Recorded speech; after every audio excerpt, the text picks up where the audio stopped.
Hello artists! Here's a quick summary of the materials you'll need to gather before you get started. You'll need some cardboard. It can be thick cardboard too, but it might just be easier if you use something from your recycling. You need a pencil, some scissors, and of course the paper that you want to use your tessellation piece on. So gather those materials.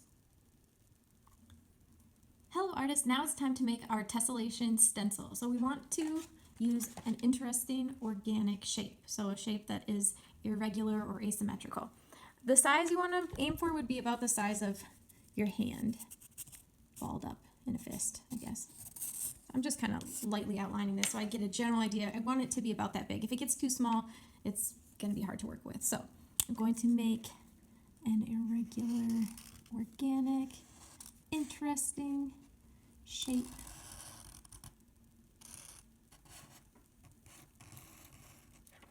Okay. So that's my shape.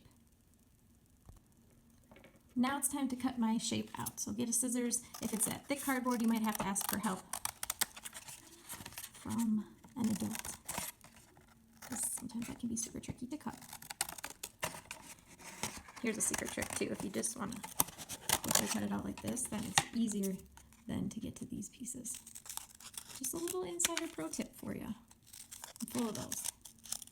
And if you don't stay all the way on the line, that's okay. It's not a big deal.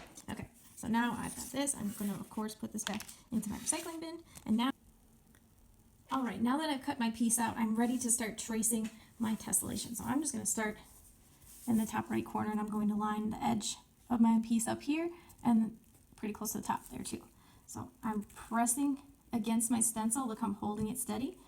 My pencil is touching the edge of my stencil the whole time. Just like that.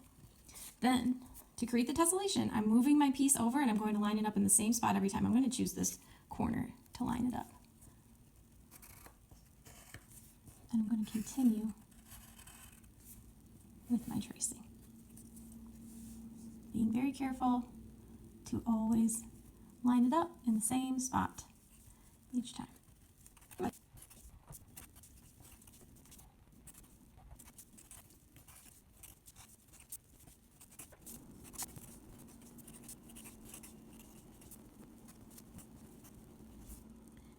Hello artists! Once you finish tracing your stencil so that your whole page is covered, then is the fun part. You get to go back and add color.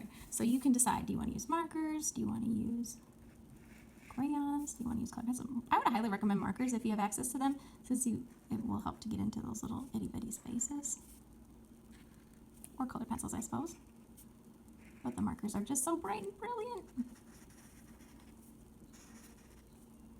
You can follow a pattern, or it can be random. You're the artist, you're in control. You decide.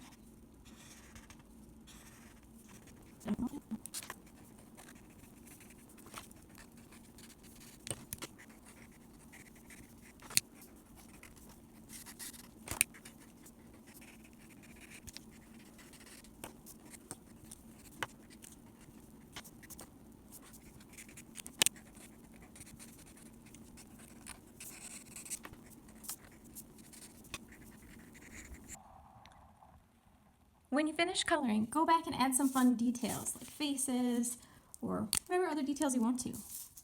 It also takes your artwork from good to great when you do extra details like this. So we can't see the pencil lines anymore. It's tedious, but it's worth it. When you're done, you're going to be so very proud. Look how much that stands out. So take your time, have fun, and do your best.